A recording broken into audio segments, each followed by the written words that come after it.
We'll start anyway. All right, so we're gonna. It should be relatively quick from the official part of it. What we want you to do today is our goal is to get as many of you as possible on as many teams as possible, so we can actually start the productive part of the semester.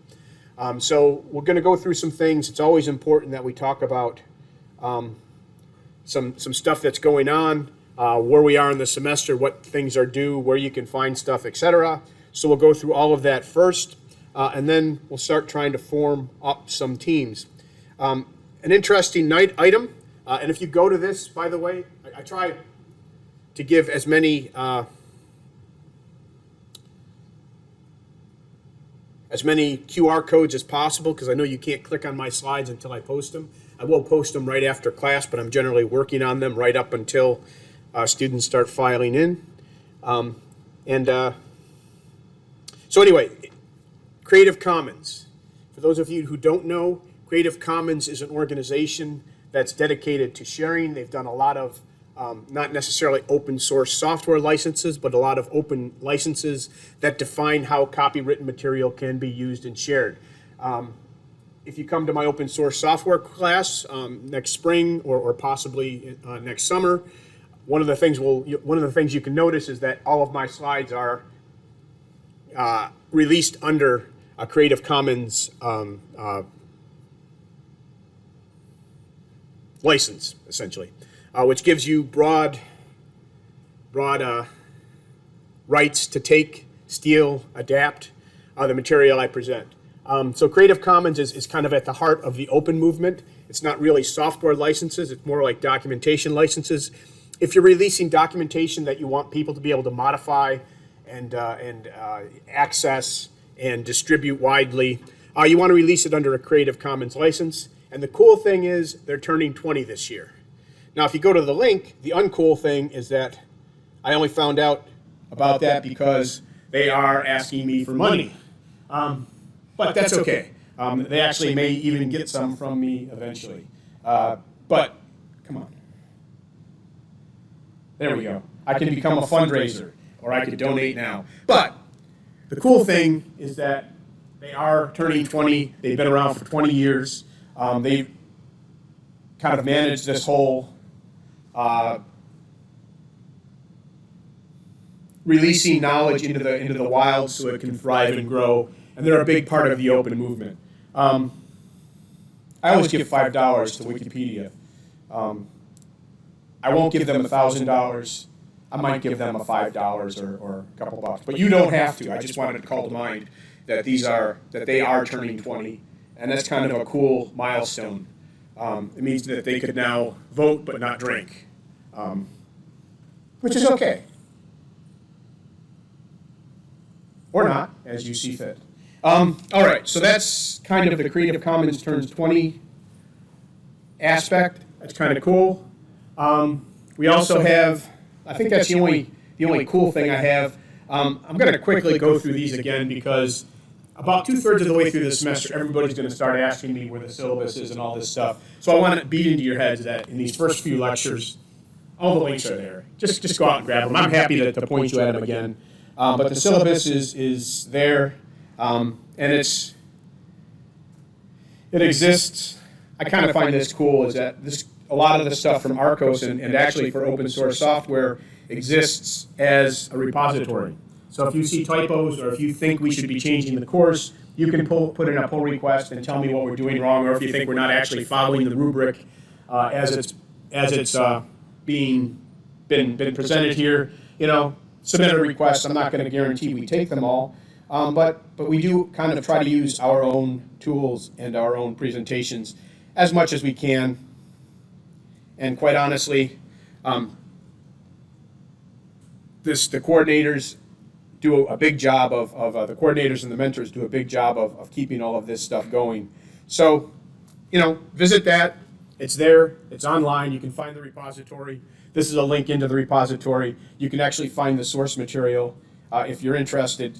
There are some places you should be right now, or other than in this room or online. The first is you should be on Venue. We're going to be using Venue for our Magic QR code attendance.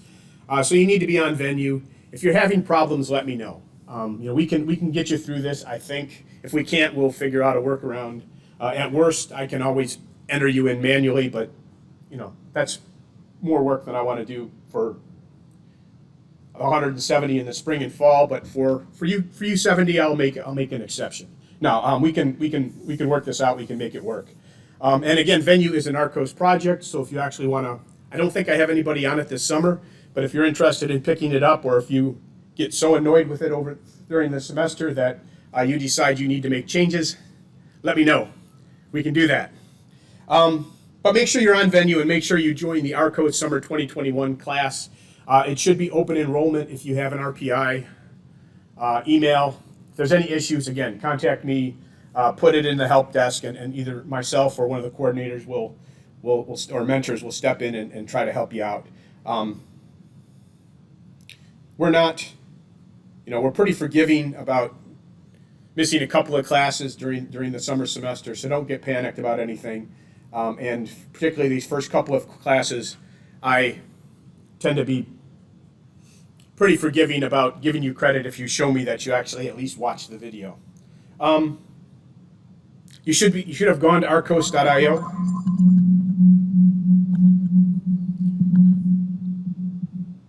Okay. I don't know what happened there. All right, if that happens again, we'll try to investigate. But you should be able to go to RCOS.io. That's the course website. So if you come into RCOS.io, and I could have prepped this ahead of time because that would have been cool, but I didn't. You can log in if you're already there, or create an account if you're not, right? Do the little sign up thing. As long as you have an RPI address, you'll be fine. You'll notice that I use a non-RPI address, which allows me to be RPI, and it's not a mentor. And then you can just come in and click yourself and say that you are, in fact, an active developer down here. And is this still what's going on? Yes, awesome. This has been working good so far. All right, so you can still mark yourself as an active developer. And everybody who was an active developer got credit for last week, both days.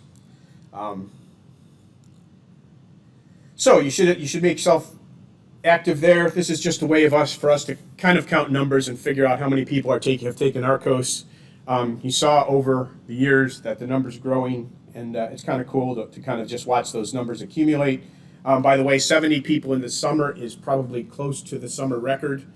Generally, we would have dozens, and now we have almost 100.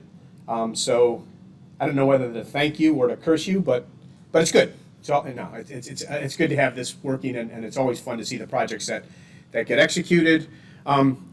If you signed in to RCOS via SIS, you signed up for 4 credits. If you didn't intend to sign up for 4 credits, David Goldschmidt can help you out. Again, I'm kind of should run through these a little faster, but and if you're having problems, if you need to get into RCOS and you're having problems, just fill out the course conflict form, or whatever it's called, course authorization form, and we can get you in. There's not really an issue. Discord, be there, monitor at least these 5 channels. And again, anything we post there, I expect that you've gotten. You'll notice that the emails from me have stopped. It's harder to email you guys from SIS. I have to do some copy pasting and things like that. Not that it's an overly burdensome, but I like to have one place so you guys don't have to keep switching around and looking different places. I did get Submitti up and running. We have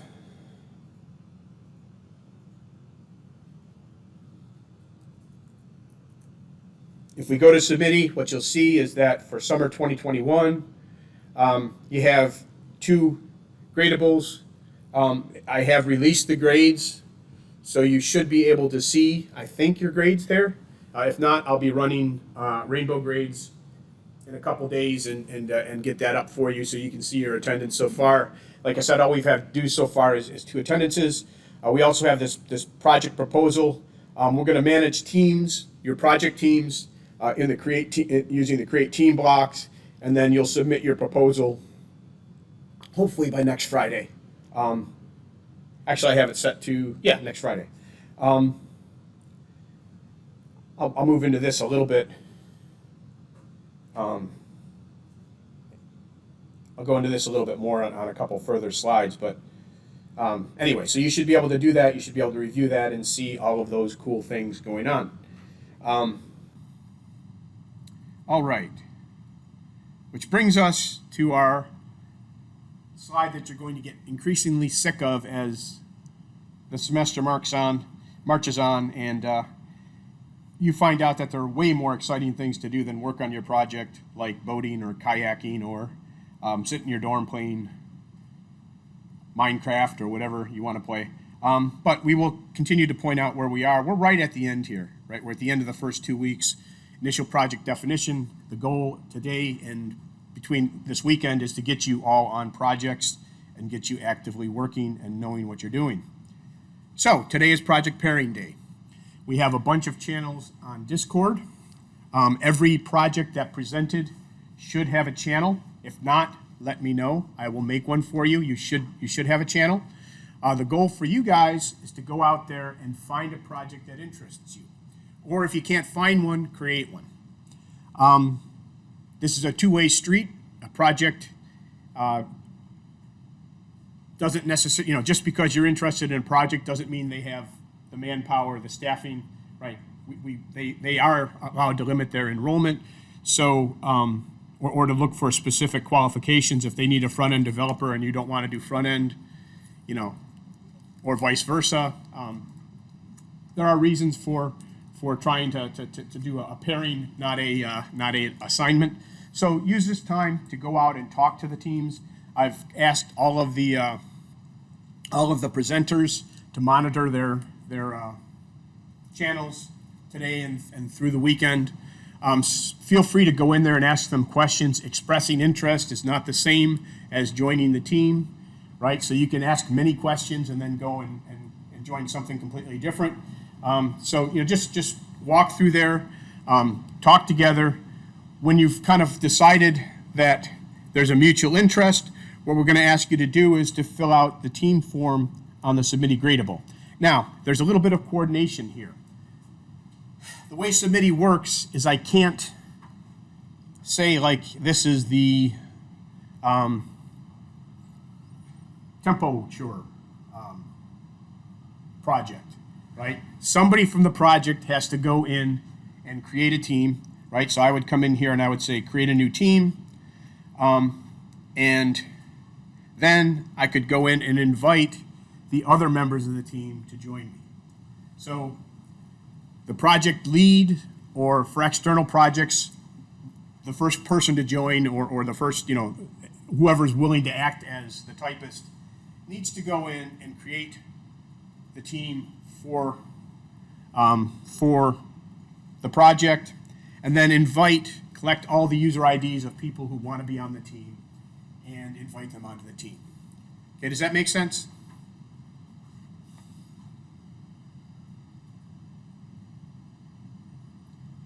Yeah, so you should be seeing the project proposal gradable.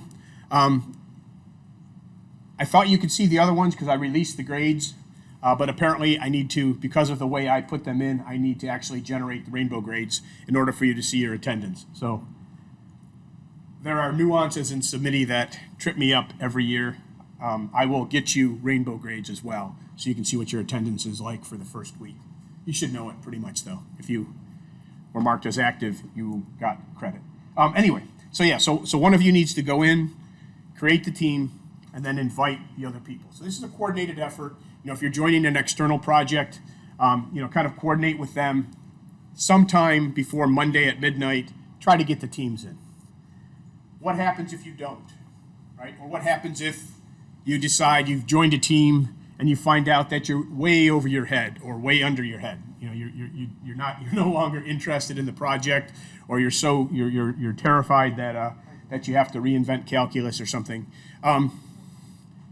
We can fix that, right? I have the ability to go in. The coordinators will have the ability to go in and change the teams you're on. So don't panic. But this is only a 12-week semester, I think, ish. And if we don't get you started now, you have no time to do something. And our goal is to have you do something, right? It's not any fun to take this course without doing something. So we're going to get you doing something. So this is not a drop dead situation where if you make a mistake in the next 72 hours, you are stuck for the rest of the semester.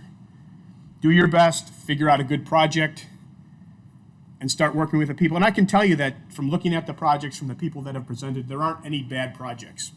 Everybody has a good idea of what they're doing. The external projects are really cool. The internal projects, we have a lot of returning projects that are very well run and working very, very good. So there's a question from Yash about if you're interested in joining a non-student project, Foundry VTT, for example, will the external lead be the one to invite teammates to their team? Probably not. Most of the external people don't have access to Submitti, Submitti uses RPI's authorization system in order to validate you, so it's hard to get somebody external onto those projects. One of you will have to take the lead on actually creating the team and submitting it. The external lead should be able to provide you with contact information for the people who need to be invited, or quite honestly, you can keep that as a running thread inside the project pairing Discord channels. Okay, so you guys really do have to help out on the external projects because they're coming in and they're not as they don't have the same access to things like Submitti that you actually have. Okay? Yes, on Submitti. All right. Any more questions on that? And again, this is not life or death. This is, we can recover from this. This is getting you guys up and running. I'm probably going to jump off this again in just a second, but let's see. Oh yeah, and the other part of this is, we have over 60 people. We have pretty close to a full team here. There are some people who are doing this asynchronously. Some people with jobs in Lake George that may have to leave or something like that, may not be able to do this immediately. We also have people who may be overseas still. So be a little patient. I guess this essentially goes out to project leads and such. There's a possibility that people that you'll get requests this weekend as opposed to immediately right now. Not everybody's doing this as we're presenting. We have people who are off schedule. I did put together a little spreadsheet of all the teams looking for students. There are a lot of them, by the way. I think there's like 26 or 27. What I tried to capture was the name of the project, the type. Just the type was mainly for my edification or my curiosity.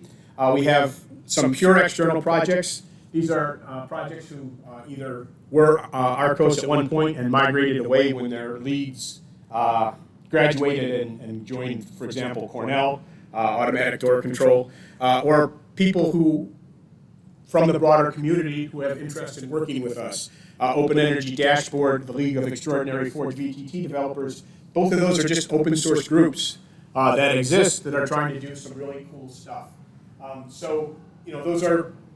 They're good to work with. They're prepped for working with students. They're there to help us out. So please consider them. Then we have some that are kind of not RCOS, but still kind of RPI affiliated. The boundaries get kind of fuzzy. Elephant ID, trying to recognize elephants by their ears and other attributes. Virtual electronic music, which seems really cool. Social, trying to keep you guys from becoming hermits, or at least virtual hermits, over the course of these lockdowns and everything else. And then SESME, which is the really cool project with all of the spaces on campus that are going on. We have a number of and all of those have some association with RPI, so it may be easier to talk to them. And then we have some external IBM projects. RPI has a long history of collaboration with RPI. We have a very good set of computing resources, largely because of IBM's generosity. So they also, if you didn't know it, they spent $4 billion to acquire Red Hat, and they didn't do it to squash it or quash it. What they did was to expand their open source footprint. This is part of expanding their open source footprint. They have some really cool programs. They support something called Call for Code, which is altruistic. It's called HFOS, humanitarian, free and open source software. All of these projects, well, most of these projects kind of fit into that category. Call for Code is specifically that. We had the Walla CodeNet project. We had Illyria. A lot of these went when I was out. Adversarial Robustness Toolkit, trying to come up with measures and or countermeasures, I'm not sure, for spoofing machine learning algorithms, open data science for all, Open Horizon. All of these are very good projects. IBM is a very good group to work with. And the cool thing about that is these are being developed as open source projects in an industrial environment. So you will get experience working with people in the way that they actually work in the wilds, as it were, out off of campus, as they work on open source projects. And I think that's a really awesome thing to experience and to kind of observe, participate in, etc. So please, give all of those external projects a look. There's a lot of really cool stuff there. Also, in the realm of cool stuff, we have a lot of RCOS projects. Telescope is our website. We've been trying to get a new telescope. Software ages and gets crufty as people develop attacks against it, things like that. Our observatory is well past. It's getting senile. It was really good while it lasted. It still is really good. But we're trying to come out with a telescope, a new observatory. So if you want to have an immediate impact on RCOS, that's a good one. Open Circuits, an online system for building and analyzing circuits. I think Leon wants to take over the world, and one SPICE user at a time, I guess. BrokerBot, we got a BrokerBot guy here. If any of you get to be billionaires off of BrokerBot, when $1 billion still means something, we do need a lounge. We need an RCOS lounge. I'm just saying, okay? You're doing automated trading algorithms. Yeah. NASFAC, that one I don't know about. Do we have any NASFAC guys here? Anybody want to comment on NASFAC? Bitsrot, yes, Glenn. Bitsrot, exactly. Anybody? Yeah.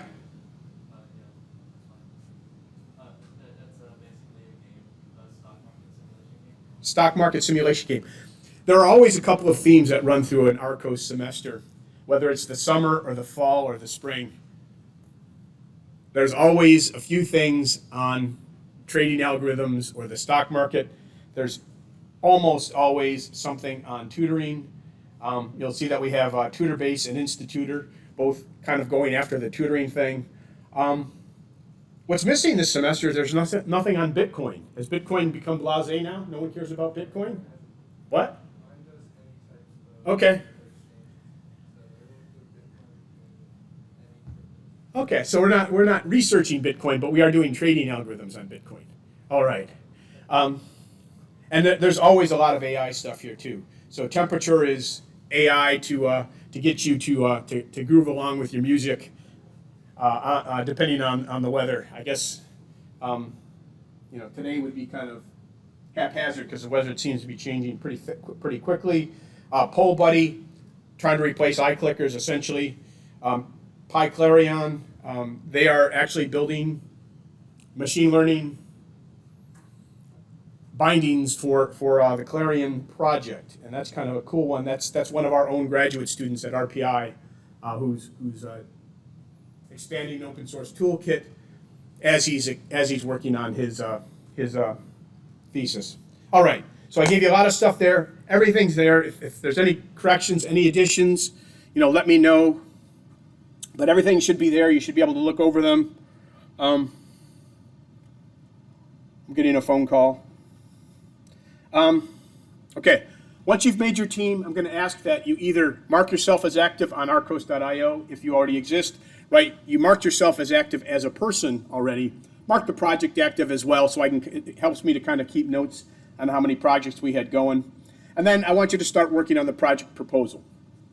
If you're an established project, if you're an external project, you probably already have a project proposal. You should update it for this semester. You should put in specific milestones for what you're going to work on. Well, let me talk about the entire structure of it. Most of anyone working on an existing project, you probably don't have to do all of this. It should be at least 3 parts, and I'm open to more than 3 parts. The first part is I want a paragraph, half a page, of the overall vision, right? I want to know what the project's about, what you're trying to do. This doesn't need to be something you can do in a semester, right? If you want to do a 5-year plan, that's fine. But basically, this is, in layman's terms, what are you trying to accomplish? It doesn't do all that good if I'm trying to get people interested or I'm trying to present some of the interesting stuff our coast does. If I get like a bunch of stats and required technologies, that doesn't tell a good story, right? We got to be able to tell a story. And this is the story part. Then about half that size probably. It could be longer. This is kind of a minimal guidelines. But what you plan to do for this summer, for this specific goals. So for example, if you were doing something like, let's say BrokerBot. BrokerBot may want to develop, their overall goal may be to develop a robot for implementing and testing broker strategies on multiple stock markets, for Bitcoin, et cetera. That could be your vision part. And maybe this semester they want to implement specific links to the NASDAQ marketplace, do testing on historical testing from 1970 through 2020. There could be specific goals for this semester that encapsulates what the goal, what are you, at the end of this semester, what are you going to be able to show me? Or what do you think you're going to be able to show me? And then finally, based on that end of the semester thing, you should have some milestones. And generally, I like to say 2 or 3 milestones per person. And the goal here is not to tell me that on June 11th at 12:30 a.m., I am going to have the first 3 algorithms created to, to fly a shuttle to the moon. The goal is to tell me by week 3, what I plan to have is I plan to have all of the development environment installed and operational and be able to run all of the unit tests on my project, assuming you're joining an existing project, right? By week 7, I will have added this algorithm to read in and process files, YAML files, right? Give me some specific goals. The reason for this is not that I'm going to pin you to, that I'm going to hammer you if you don't make these. The reason for this is that as you're doing development, you need to know what you're doing, right? These should be revised and revisited as you go through the semester, but you shouldn't get to week 3 and say, I don't really know what I want to work on now. Maybe I'll just kind of, browse through the dictionary and pick out interesting words. Have a goal, and this is part of making the goal. And the goals can change, and you can revise them, and you can make them, sharper. But if you don't have a goal, then you tend to drift during the semester. So make sure you have a goal. Make sure the goals are relatively meaningful, so that they actually do provide guidance to you. But if you end up not making them, well, that's one of the hazards of doing software.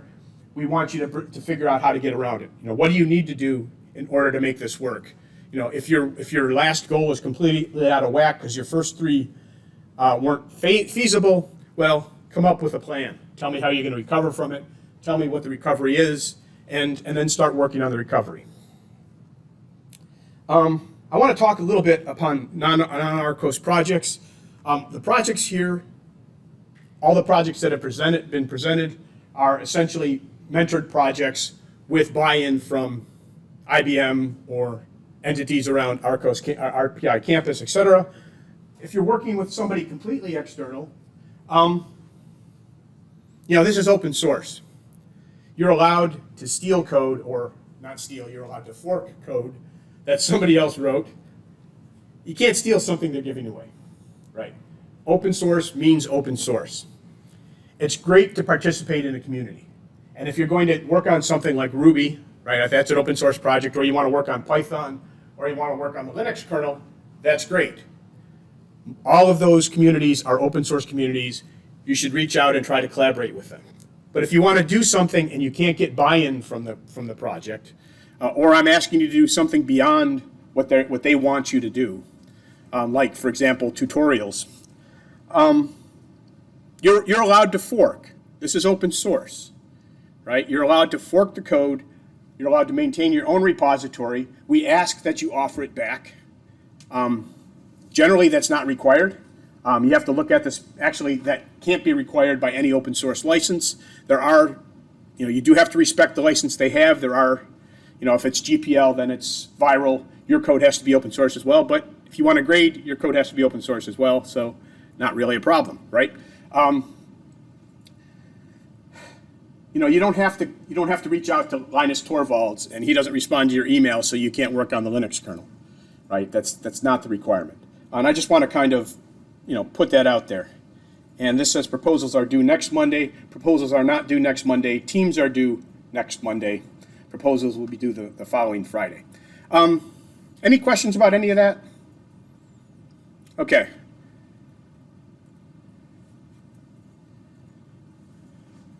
Boom, boom.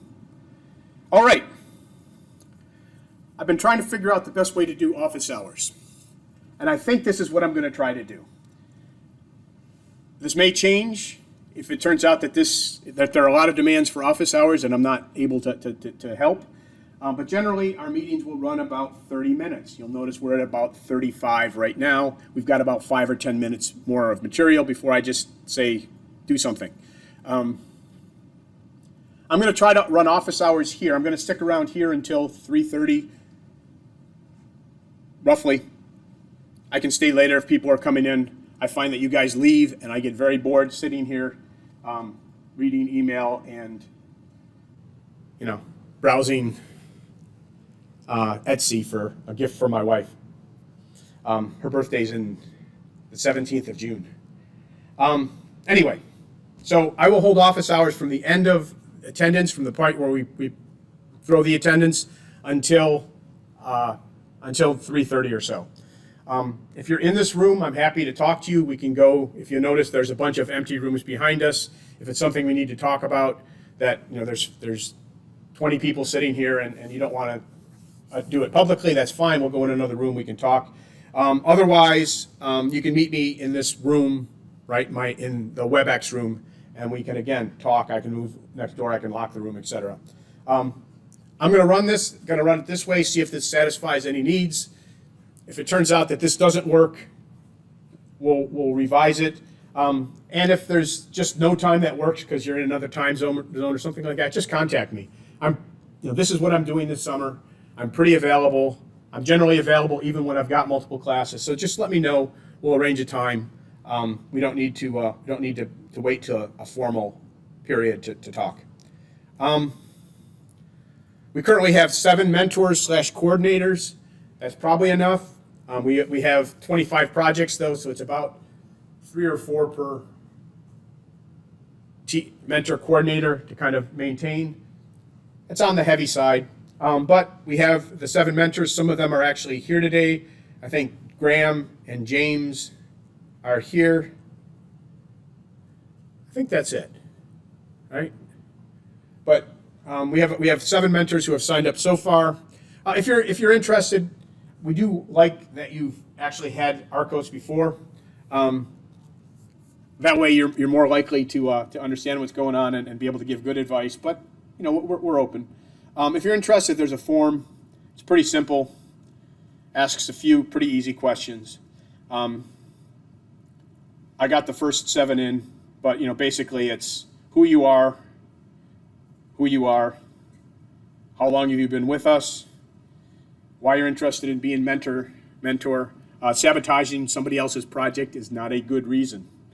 And then the skill sets, what we try to do with the mentors is we try to match mentors with projects that actually suit their needs or suit their skill sets. So if we don't know your skill sets, we can't do that.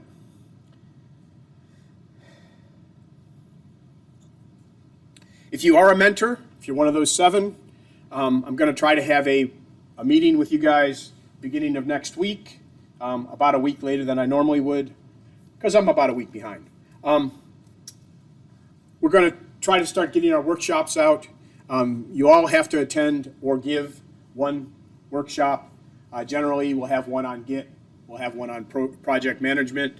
I'd like to get one in on licensing. If you're interested in presenting any of those, let us know.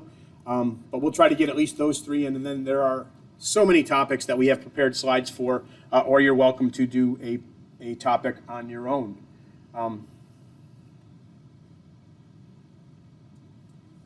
Okay. I should have been looking at my I'll come back to the questions in chat in just a second. I've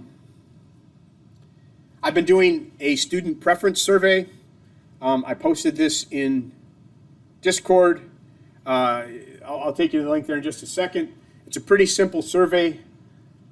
We have 3, 6, 9, 12, 14 people here right now. We have the room about half full according to RPI's guidelines. We are hoping that they're going to ease up on the guidelines. I would like to see all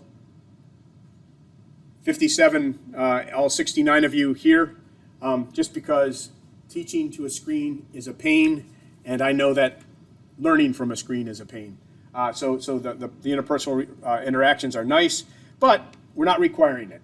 So what I'm trying to find out is, are you local or remote, and how you prefer to attend RCOS. It's not going to affect anything, other than if all 70 of you tell me that you want to attend RCOS in person every day, I need a bigger room. Okay? If only 3 of you say you want to attend RCOS every day, I don't need a bigger room. Right now we're sitting at 23 responses. A little over 50% of you are saying that you want to be in person, which is good. This room is good enough for that. Close.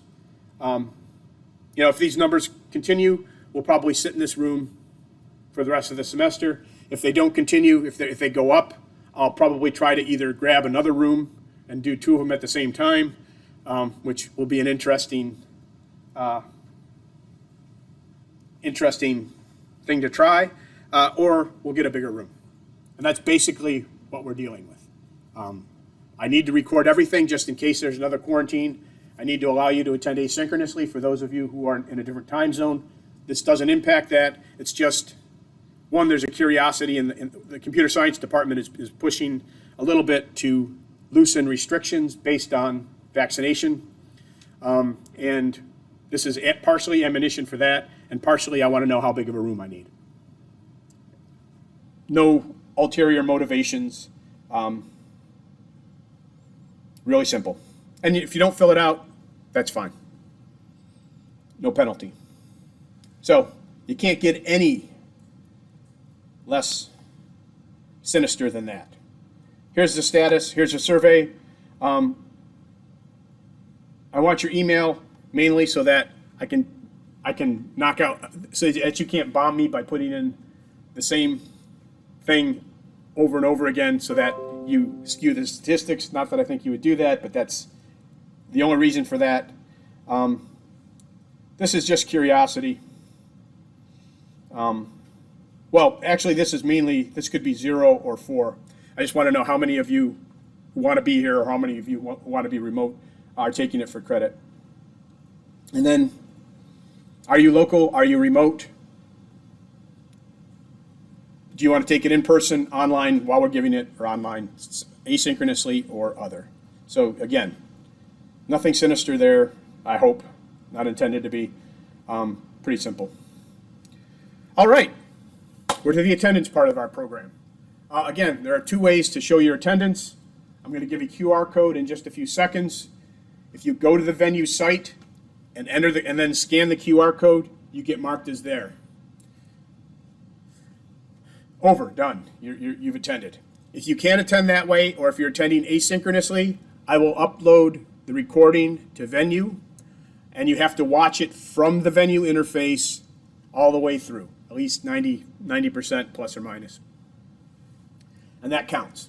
Venue will automatically mark that. You don't have to contact me, anything like that. If you have problems, contact me. We'll work something out. I will also post it to YouTube. I have a group. It's called RCOS Summer 2021, I think. You can watch it there, but if you watch it there, you don't get credit from Venue. So once you have credit, watch it there all you want. Skip around. Venue will make you watch it from front to back. So this is the link to the Venue site where you want to put it in, and this is the code that you want to put in. Maybe. Okay. Come back to me. There we go.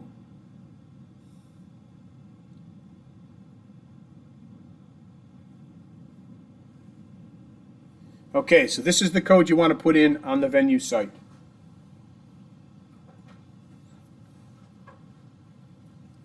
All right, and that took me 43 minutes. I'm a little bit long. It gets shorter as things go on. The questions that we had: does each student need to create his or her own proposal, or the whole team can share one? You only need one proposal per team.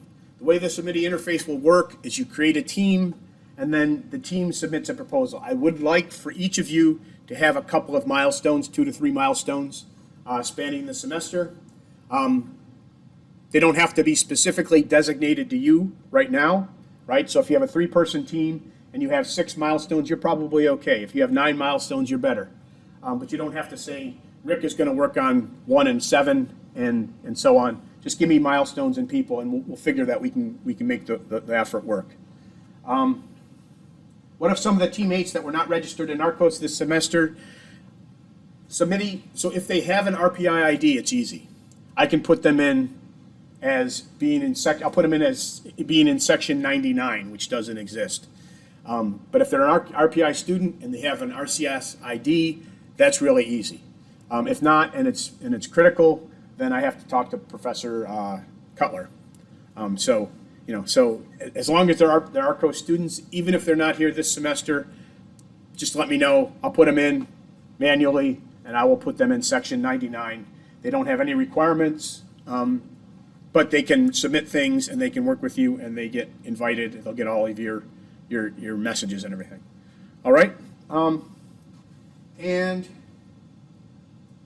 I think that is it. Oh, and by the way, if you have a professor, I can put the professors in as well. Anybody with an RPI ID is really easy to get in. All right, with that, any other questions? Anybody not get the code?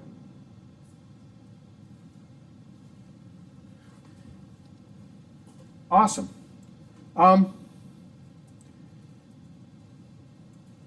leave this up here for a few minutes. I'm going to stop the recording now, so those of you who are doing the recording don't have to watch the rest of this. Hopefully it came out echo-free this time.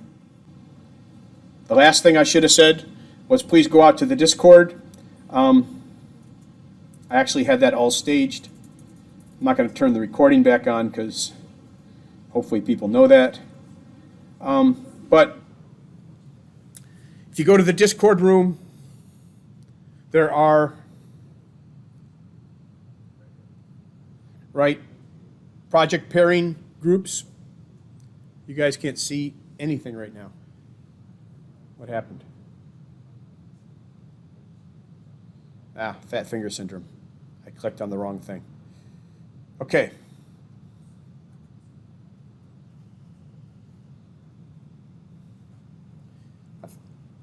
you know what? I didn't stop recording. So this is still recording. Awesome.